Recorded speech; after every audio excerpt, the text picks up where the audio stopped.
Another death in the villages. Another rash of car burglaries in the villages. Late night gate guards will be gone. Double-digit rate hikes are proposed for south of 44. Residents are to pay for the crosswalks. Officials want a meeting with the developer about Airbnbs and children living in the villages. The village's property wins a big lawsuit. Villager wakes wee hours of the morning to find an intruder standing in their house, and a home is needed for chase.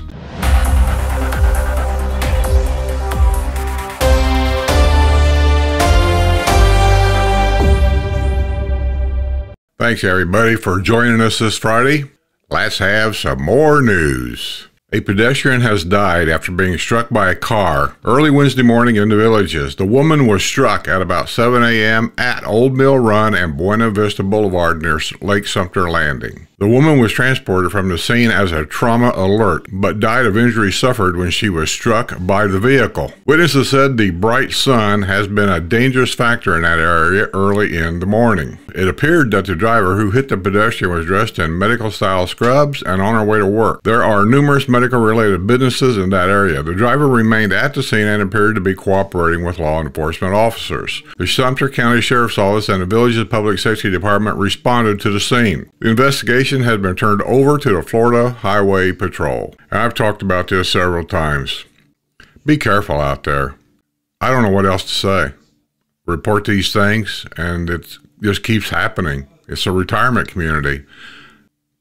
I just don't understand. I'm so sorry to hear about this. Again. A stonecrusher was arrested after a disturbance on the historic side of the villages. Two men said they were working to repair a vehicle Monday afternoon in the 1700 block of West Schwartz Boulevard when they were approached by 56-year-old John Stepanek, who lives at the 55-plus community in Summerfield, according to the rescue report from the Lady Lake Police Department. Stepanek offered to help with the repair work, but the men declined his assistance. Stepanek began screaming at one of the men and was very aggressive, the report said. The men left the scene and did not return until police arrived. Stepanek had a strong smell of alcoholic beverages on his breath. He was arrested on a charge of disorderly intoxication and booked at the Lake County Jail. He was released after posting a $500 bond. The Pennsylvania native had been arrested in July after a late-night traffic stop on the historic side of the villages. There's been a rash of car burglaries happening again. It isn't like people don't know what to do. This is from the police department. A warning. Lady Lake Police is encouraging residents to be vigilant in the wake of a rash of car burglaries and 3 vehicles that were stolen. Police said the 3 vehicles that were stolen have been recovered. They were about a dozen car burglaries in the Chula Vista area of the villages, as well as Water Oak and Recreation Plantation. In most cases, cars have been rummaged through and nothing stolen. Vehicle owners are reminded to remove valuables from their vehicles, lock the car doors, never leave the keys inside the car, never leave your keys inside the car, turn on exterior lights, and set security alarms. Now here is another police report that pertains to the same thing. Police are pinpointing the locations of several car burglaries in the village of Silver Lake and warning residents to use caution. This past week there were 12 incidents reported, with 10 investigated by the Lady Lake Police Department and 2 investigated by the Lake County Sheriff's Department. The car burglaries occurred on Silver Lake Avenue, Tarson Boulevard, Ann Avenue, Mark Drive, and Jennifer Drive. All vehicles involved had been left unlocked and were rummaged through, with primarily loss of chains stolen. One vehicle was stolen, but it was later recovered. Residents are reminded that vehicles with unlocked doors are easy targets for criminals. Duh. To prevent future incidents, the Lady Lake Police Department urges residents to take the following precautions. Lock your vehicles. Always lock your car doors when the vehicle is unoccupied. Remove valuables. Do not leave keys or valuables in your vehicles. Be aware. Turn on exterior lights and set your security alarms. Residents are encouraged to adopt the 9 p.m. routine, a nightly practice of securing their homes and vehicles. By doing this, residents can significantly reduce the risk of becoming victims of crimes of opportunity. One would think at a certain age you would just know better.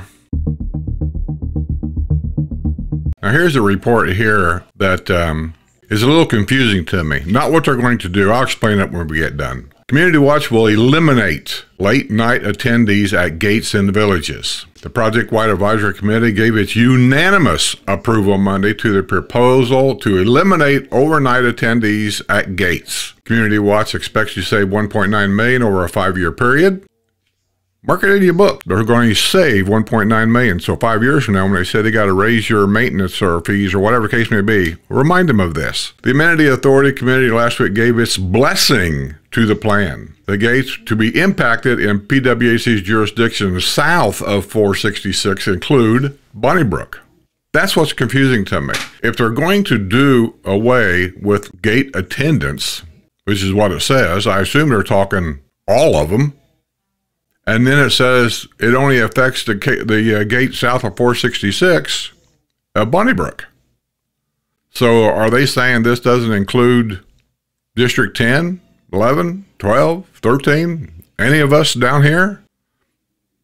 I find that hard to believe because I don't know when it's supposed to take effect, but I'll tell you, I came through the gate a few days ago at about 2 o'clock in the morning. Resident gate was down. The visitor gate was up. And I stopped there and looked inside, and there was nobody inside. So, don't know. This is something that's going to affect new home buyers south of 44, and it sounds like in a big way.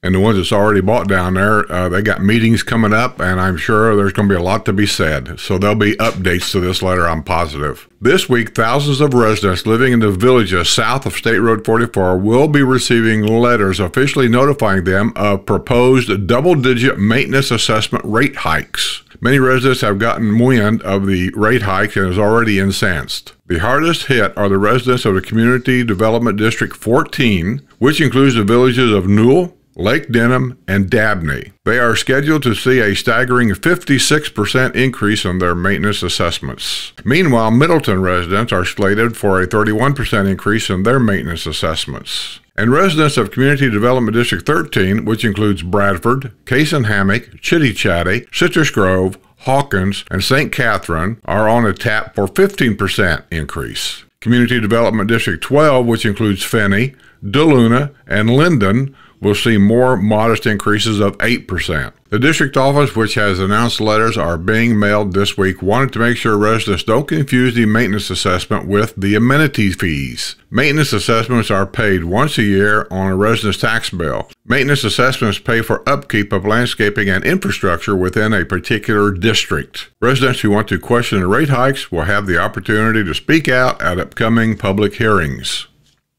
Think you can speak out, but is anybody going to listen? Okay, Middleton, 10 a.m., September 6th. CDD 12, 9:30 a.m., September 12th. CDD 13, 11 a.m., September 12th. CDD 14, 1 p.m., September the 12th. All meetings will be held at Everglades Recreation Center. Those officials cannot raise the assessment from what has been proposed. They can choose to lower the proposed assessment rate. The public hearings represent an opportunity for residents to make their case. They can't raise it, but they can lower it.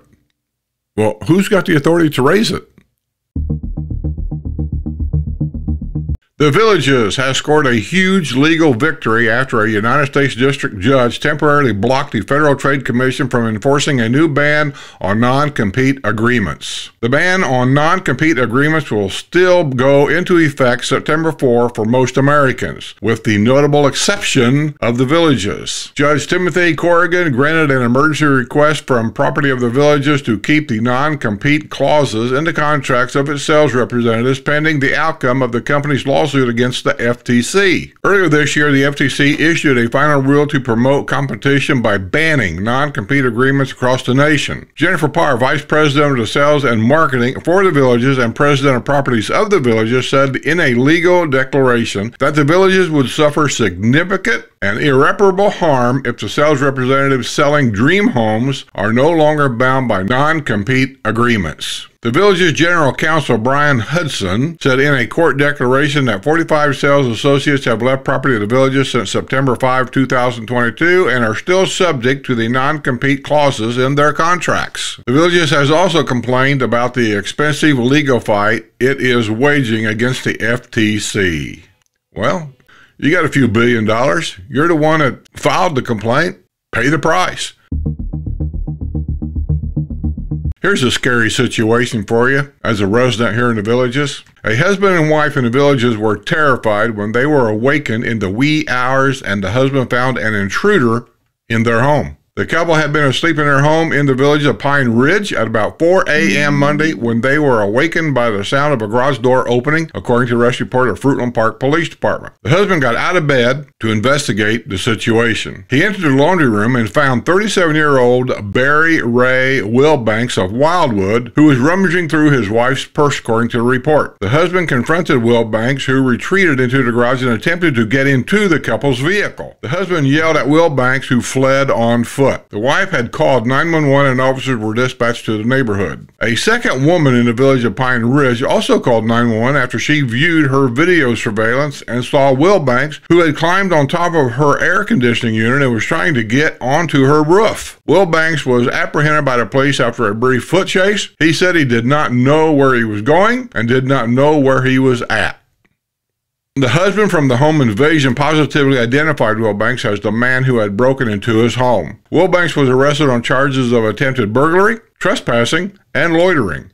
He was booked at the Lake County Jail on a $4,000 bond.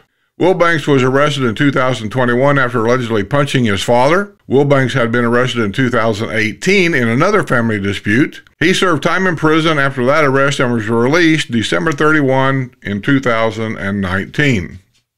How'd you like that? You hear a little noise, wakes you up, you kind of walk out, you hear something in the laundry room, it's dark, you turn on a light, and there's some guy standing there going through your wife's purse that you never saw before. That would scare the hell out of me. I think this is the reason why people need to get a gun and keep it in your house.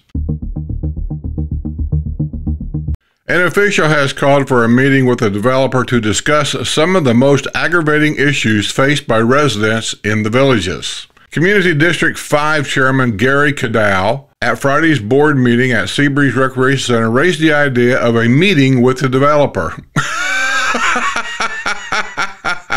How is any of that going to benefit the developer? So the answer is going to be, he ain't going to come. He ain't got time. Community development districts in the villages are in the process of amending their deed compliance rules to take one more power with regard to the businesses being run out of homes. Specifically, the CDDs are taking on more authority with the outside spillover of businesses at residents. For instance, someone running a golf cart sales or repair business may have numerous golf carts in the driveway or out on the street. And we saw that on the news here ourselves. Well, this change would enable CDDs to crack down on this type of activity. Cadeau acknowledged there are plenty of thorny problems which are considered internal deed restrictions and under the exclusive purview of the developer. They include children living in the home and businesses operating out of a home. Residents are frustrated that there are no enforcement of the internal deed restrictions which govern those troublesome activities. Why is a rental home not considered running a business out of a home? Asked resident John Wilkinson.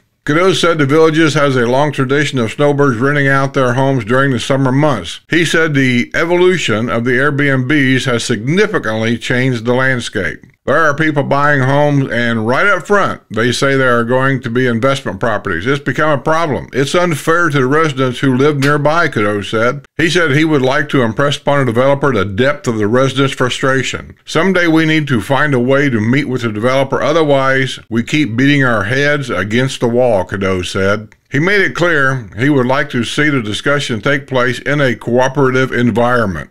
Cadeau said residents are fed up with the problems and the fact that they are being ignored. Gary No agreed that the residents are paying the price for the abuse. He said people renting Airbnbs come in for a few days and have no understanding or knowledge of the deed restrictions.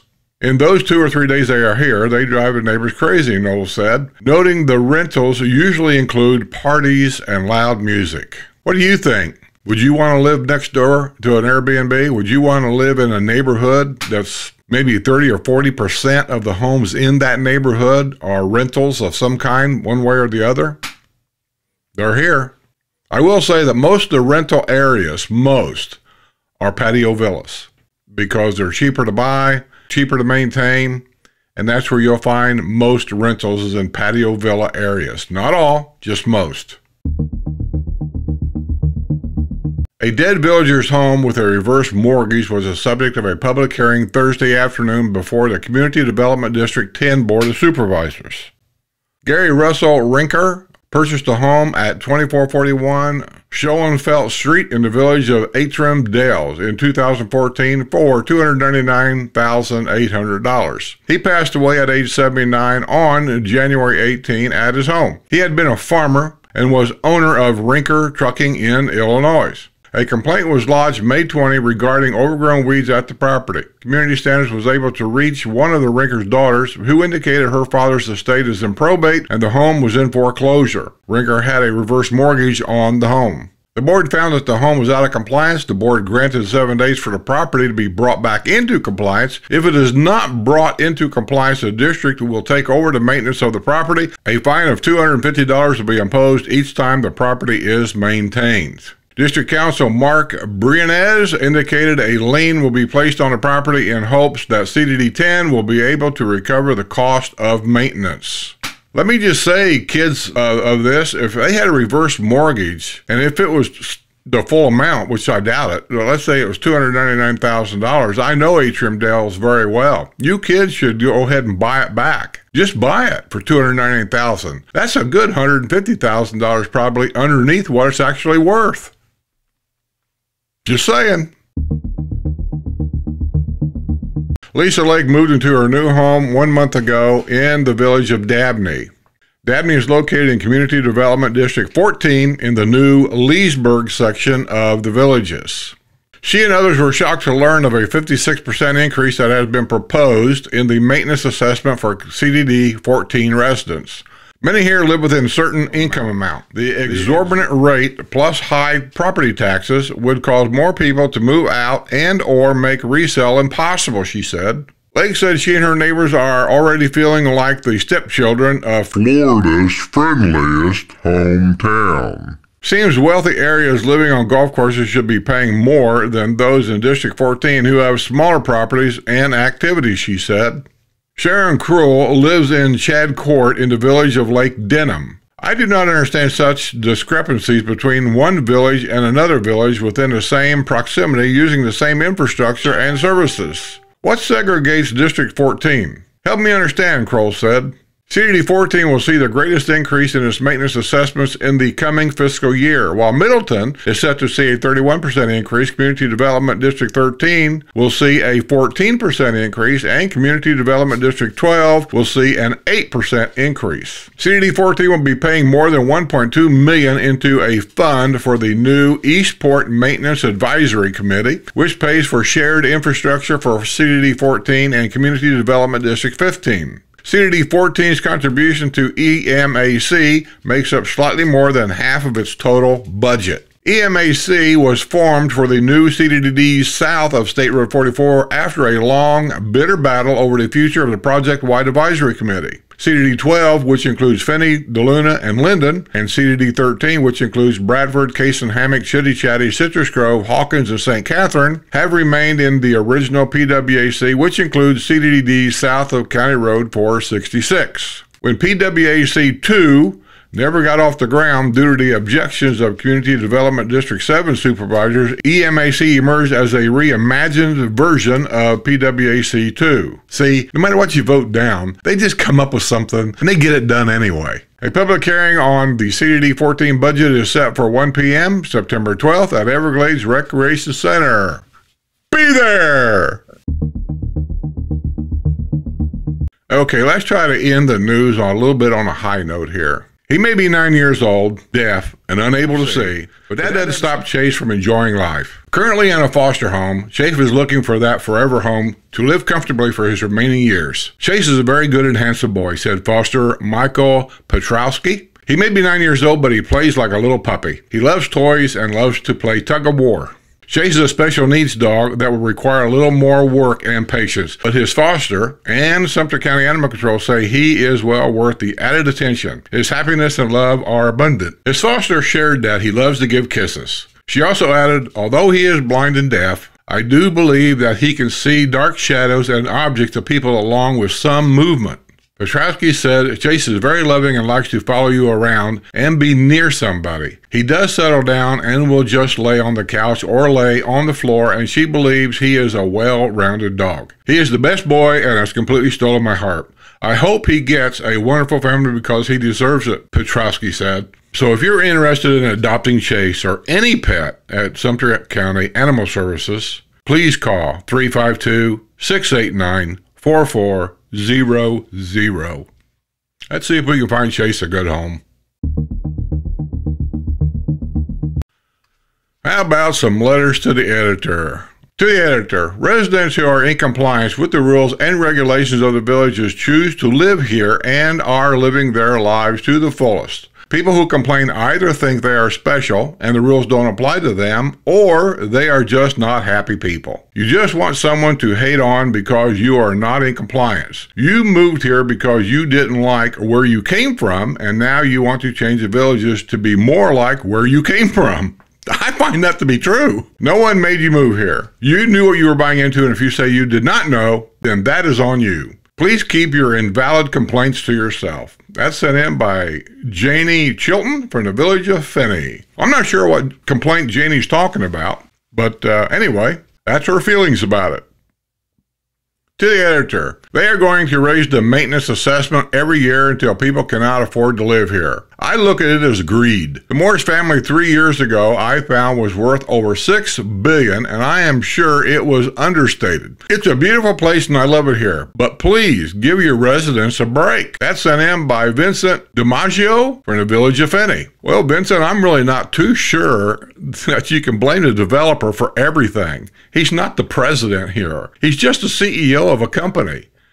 To the editor, if half the bragging about who and what Ted Coons says about himself were true, he would freely admit that. Paid by and fully supported by the developer to the tune of some of $106,000 instead of paid by Ted Coon. We're not all blind, and you are not what you say you are if you are not truthful and transparent. Just my opinion, sent in by Mike Sanger from the village of St. Charles. Well, Mike, I look at it very simply. If the developer is spending hundreds of thousands of dollars to support specific people, there is a reason. So those specific people, in my opinion, just my opinion only, are bought and paid for before the vote even happens.